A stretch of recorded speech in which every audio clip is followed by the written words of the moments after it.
नमस्कार दोस्तों, स्वागत है आप सभी का आपके अपने यूट्यूब चैनल अमन प्रयास जी के जिस पे। जैसा कि दोस्तों आज है आपका 2 अगस्त से आपका दोस्तों आपका एसएससी सीएचएसएल का एग्ज़ाम था, जो कि आपका फोर्थ शिफ्ट का भी एग्ज़ाम है जो कि समाप्त हो गया है। ठीक है, तो आज के फोर्थ शिफ्ट में कौन कौन से जीके जिस के प्रश्न हैं, किस लेवल के हैं, उन सभी प्रश्नों को देखेंगे विद एक्स्ट्रा फैक्ट के साथ। इससे पहले ऑल शिफ्ट का वीडियो आपको अपलोड कर दिया गया है, जो लोग नहीं देखे हैं लिंक डिस्क्रिप्शन में दिया गया है, आप लोग जाकर देख लीजिएगा।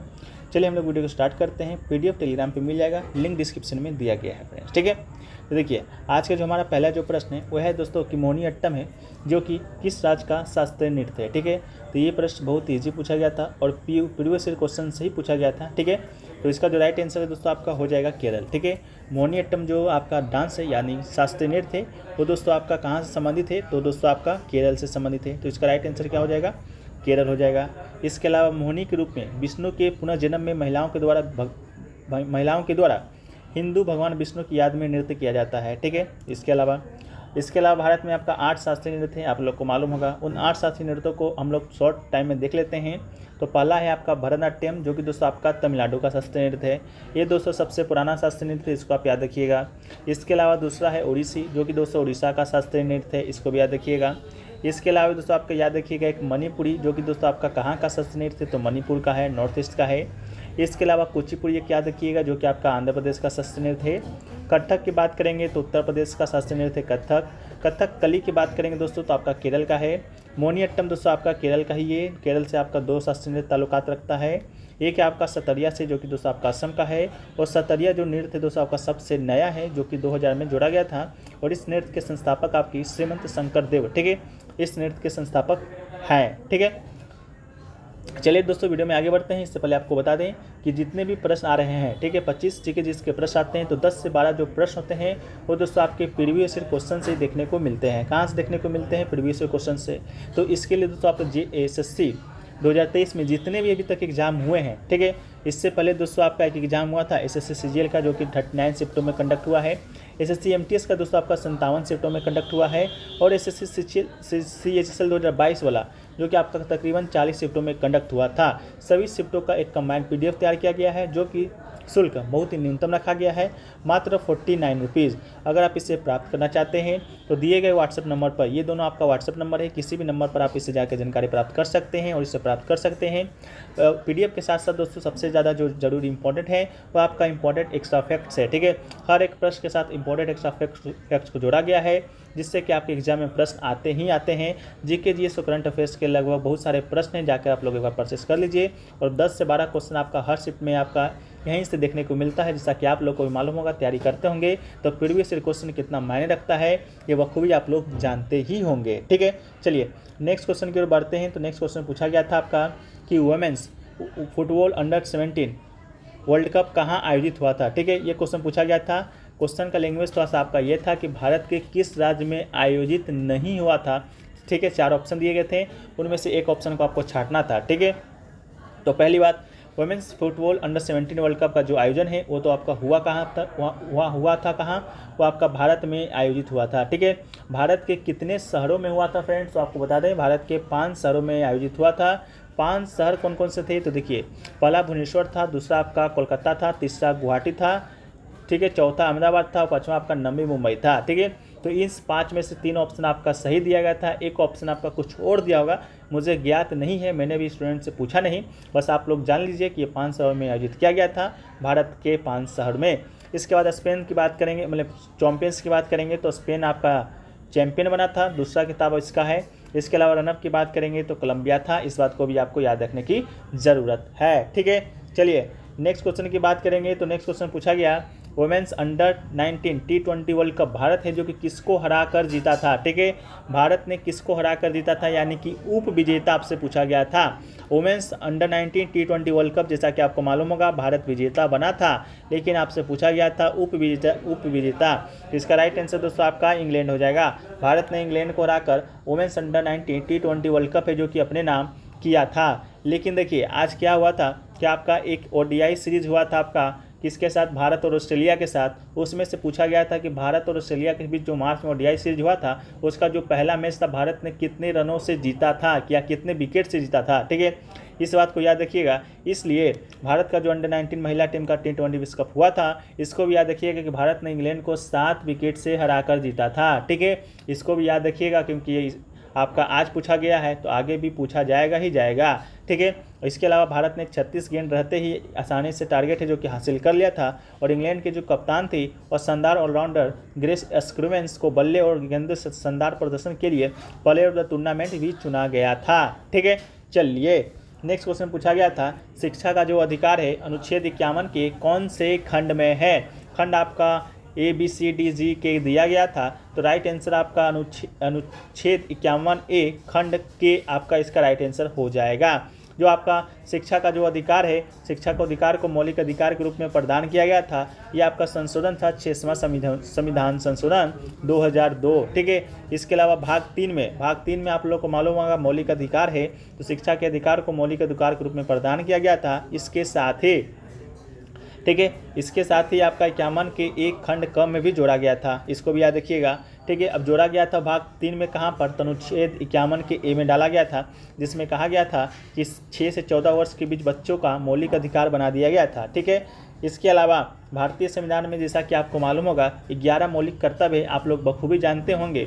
11 मौलिक कर्तव्य है 51A के अनुच्छेद में, भाग 4A के अनुच्छेद में। वो 51A में जो जितने मौलिक कर्तव्य वर्तमान में 11 हैं, 11 कौन कौन से मौलिक कर्तव्य है इसको भी आपको जानने की ज़रूरत है, क्योंकि आज 51 के आया है, कल के 51D आ जाएगा, कल परसों के 51H आ जाएगा। ठीक है, तो देखिए मौलिक कर्तव्य की सूची निम्न में, उनमें से 51A का A। ठीक है, इसको याद रखिएगा ऐसे 51 बड़ा कैपिटल A का छोटा a। ठीक है, संविधान का पालन करना है, उसके आदर्शों और संस्थानों और राष्ट्रीय ध्वज और राष्ट्रगान का सम्मान करना है।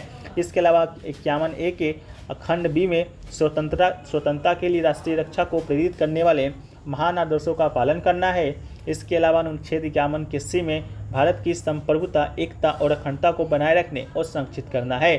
51 के A में D में देश की रक्षा करने, राष्ट्रीय सेवा प्रदान करना, जब ऐसा करने के लिए देश कहा जाए। ठीक है, इसी के अलावा 51 का A के E में धार्मिक, भाषाई और क्षेत्रीय या आंशिक विविधता से आगे बढ़कर भारत के सभी लोगों के बीच सामंजस्य और समान भाईचारा की भावना को बढ़ावा देना है और महिलाओं की गरिमा के लिए अपमानजनक प्रथाओं को त्यागना है। इसके अलावा 51A का F में देश की समग्र संस्कृति की समृद्ध विरासत के महत्व को समझना है और संरक्षित करना है। इसके अलावा अनुच्छेद 51 के A के G में जंगलों, झीलों, नदी और वन जीवन सहित प्राकृतिक पर्यावरण की रक्षा करना है, उसका सुधार करना है और जीवित प्राणियों के लिए करुणा रखना है। इसके अलावा अनुच्छेद 51 के A के H में क्या है, ये पहले भी पूछा जा चुका है। ये है आपका वैज्ञानिक मनोवृत्ति, मानवतावादी विचारधारा का विकास और जांच और सुधार की भावना विकसित करना। इसके अलावा अनुच्छेद 51 के A के I में क्या है, तो सार्वजनिक संपत्ति की रक्षा करना है और हिंसा को रोकना है। इसके अलावा 51A के J में क्या है, तो व्यक्तिगत सामूहिक गतिविधियों के सभी क्षेत्रों में उत्कृष्टता की दिशा में प्रयास करना ताकि कि राष्ट्र निरंतर उपलब्धि के उच्च स्तर पर बढ़े। इसके अलावा अनुच्छेद 51 का A का क है जो कि 11वां है और यही आपका 11वां मौलिक कर्तव्य है जो कि 6वां संविधान संशोधन 2002 के माध्यम से जोड़ा गया था। वह है कि 6 से 14 वर्ष की उम्र के बच्चों को बीच के अपने बच्चे को शिक्षा के अवसर प्रदान करना है। ठीक है, तो ये 11 मौलिक कर्तव्य को याद रखना है। ये सिर्फ मौलिक जो कर्तव्य है 11वां जो कि अनुखंड के नाम से जाना जाता है, इसे 2000 में जोड़ा गया था। बाकी ऊपर का जो 10 मौलिक कर्तव्य है उसको 1976 में जोड़ा गया था जो कि आपका 42वां संविधान संशोधन था। किसके समिति के सिफारिश पर, तो स्वर्ण सिंह समिति के सिफारिश पर ये जो मौलिक कर्तव्य है ये आपका यूएसएसआर के संविधान से लिया गया था, अब आपका रूस हो गया है। इसके अलावा नेक्स्ट क्वेश्चन पूछा गया कि निम्नलिखित में से किसे पंचम दाग के नाम से जाना जाता है। तो पंचम दाग की बात करेंगे तो ये दोस्तों आपका राहुल देव वर्मन को कहा जाता है। राहुल देव वर्मन की बात करेंगे या पंचम दाग की बात करेंगे, ये प्रश्न आपका एसएससी सीजीएल में भी आ चुका है। इसलिए आपको बोलें कि आपका जो पीडीएफ लेना है तो आप लोग बाय कर सकते हैं प्रीवियस ईयर शिफ्टों का विथ एक्स्ट्रा फैक्ट के साथ। ठीक है, क्योंकि जो बहुत सारे प्रश्न हम जो एनालिसिस कराते हैं तो देखते हैं कि आपका प्रीवियस ईयर क्वेश्चन से ही देखने को मिला है। जैसा कि ये क्वेश्चन आपका पहले सीजीएल में भी आ चुका था, प्री का जो एग्जाम हुआ था कि पंचम दाग के नाम से किसे जाना जाता है, वहाँ भी राइट आंसर आपका राहुल देव बर्मन ही था। राहुल देव बर्मन या आर डी बर्मन एक भारतीय संगीतकार है जिन्होंने 1960 के दशक में हिंदी फिल्मों में संगीत रचना शुरू की थी। उनका उपनाम पंचम दा था। इसके अलावा जगजीत सिंह याद रखिएगा, ये भी बार बार पूछा जाता है जगजीत सिंह के बारे में कि गज़ल की लोकप्रियता और पुनरुत्थान के लिए जाने जाते हैं। तो ये पूछा जाएगा आपसे कि जगजीत सिंह है वो आपका किस प्रकार के गायन के लिए प्रसिद्ध है? तो गज़ल गायन के लिए। ठीक है, एक क्वेश्चन आपका आया था, festival in the form of man the flowing आया था, आपको 4 नाम दिए गए थे, 4 स्टेट के नाम दिए गए थे और मिलान करना था, जिसमें से 2 ऑप्शन तो मुझे प्राप्त हो गए हैं। उनमें से एक ऑप्शन आपका लोहड़ी था जो कि पंजाब हरियाणा के क्षेत्र में मनाया जाता है, मिलान में आपका पंजाब लगाना था। एक आपका कर्मा था जो कि आपका झारखंड में मनाया जाता है। तो 2 ऑप्शन मिल गए हैं, तो आशा करते हैं कि आप लोग 2 ऑप्शन से अपना आंसर राइट कर रहे होंगे। लेकिन इसके साथ ही आपको कमेंट सेक्शन में भी बता देना है कि 2 और ऑप्शन आपका कौन सा देखने को मिले थे। एक क्वेश्चन पूछा गया अगला कि निम्न में से कौन सा शब्द है जो कि भारतीय संविधान की प्रस्तावना में नहीं लिखा गया है? तो राष्ट्रनिरपेक्ष आपका इसका राइट आंसर हो जाएगा। इसके अलावा संविधान की प्रस्तावना में कौन कौन से शब्द आपके निहित हैं? तो वो शब्द आपके कौन कौन से हैं? तो एक आपका प्रभुत्व संपन्न है, एक आपका समाजवादी है, दूसरा पंथ निरपेक्ष है, तीसरा आपका लोकतंत्रात्मक है, चौथा आपका गणराज्य है। तो ये सभी जो शब्द है आपका कहाँ पर वर्णित है? तो संविधान की प्रस्तावना में ही वर्णित है। इसके साथ ही आपको यह भी मालूम होना चाहिए कि फ्रेंड्स प्रस्तावना में अब तक मात्र एक बार संशोधन किया गया है। ठीक है, मात्र एक बार संशोधन किया गया है, वो भी आपातकाल के वक्त जब आपका इंदिरा गांधी प्रधानमंत्री थी। तो वो संशोधन कब किया गया था? वो संशोधन आपका उसी वर्ष उसी संविधान संशोधन के तहत किया गया था जिस संविधान संशोधन के तहत आपका मौलिक कर्तव्य को ऐड किया गया था। तो संशोधन था आपका 42वां संविधान संशोधन 1976। 42वां संविधान संशोधन 1976 के माध्यम से प्रस्तावना में एक बार संशोधन किया गया था। और संशोधन करके क्या किया गया था? तो इसमें आपका 3 शब्द जोड़ा गया था। वो 3 शब्द कौन कौन से हैं? वही 3 शब्द आपके बार एग्जाम में आते हैं और वही 3 शब्द आपको याद रखने की जरूरत है। तो एक शब्द दोस्तों आपका क्या था? तो समाजवादी था, जो कि आपका ऑप्शन में भी दिया गया था। दूसरा शब्द दोस्तों आपका पंथ निरपेक्ष था, जो कि आपके ऑप्शन में दिया गया था। एक दोस्तों आपका राष्ट्र की अखंडता था, या कभी कभी दोस्तों आपको अखंडता शब्द भी देखने को मिलता है। तो ये जो तीनों शब्द है आपका समाजवादी, पंथ निरपेक्ष और राष्ट्र की अखंडता, ये तीनों शब्द आपका कब जोड़ा गया था? तो इसी समय जोड़ा गया था 1976 में, जब प्रस्तावना में एकमात्र संशोधन किया गया था। उसके बाद आपका कोई भी संशोधन अभी तक प्रस्तावना में नहीं किया गया है। ठीक है, इसके अलावा बात करेंगे तो हम लोग प्रस्तावना कहाँ से लिया गया है? तो ये दोस्तों आपका USA यानी कि संयुक्त राष्ट्र अमेरिका के संविधान से हमारे भारतीय संविधान में जोड़ा गया था। USSR कहने का मतलब USSR नहीं, USA यानी कि संयुक्त राज्य अमेरिका। इसके साथ अगर प्रस्तावना की भाषा अगर आपसे पूछ दिया जाए, प्रस्तावना की भाषा कहाँ से लिया गया है?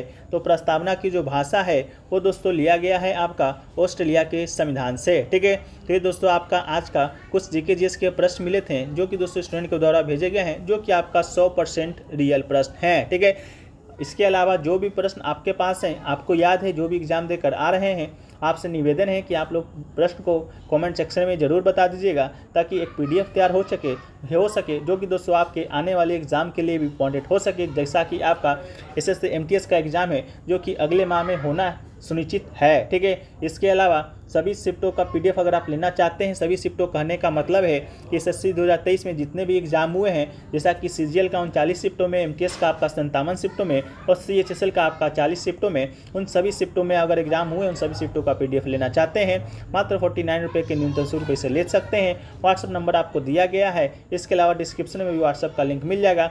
सबसे बड़ा जो खास बात है, आपको PDF तो ये सभी जगह मिल जाएगा, लेकिन इंपॉर्टेंट जो एक्स्ट्रा फैक्ट जोड़ा गया है हर एक प्रश्न के साथ, वो दोस्तों आपको कहीं नहीं मिलने वाला है। ठीक है, जिसमें आपका GK GS करंट अफेयर्स और आपके प्रश्न शामिल है। तो आशा करते हैं आपको ये वीडियो पसंद आया होगा।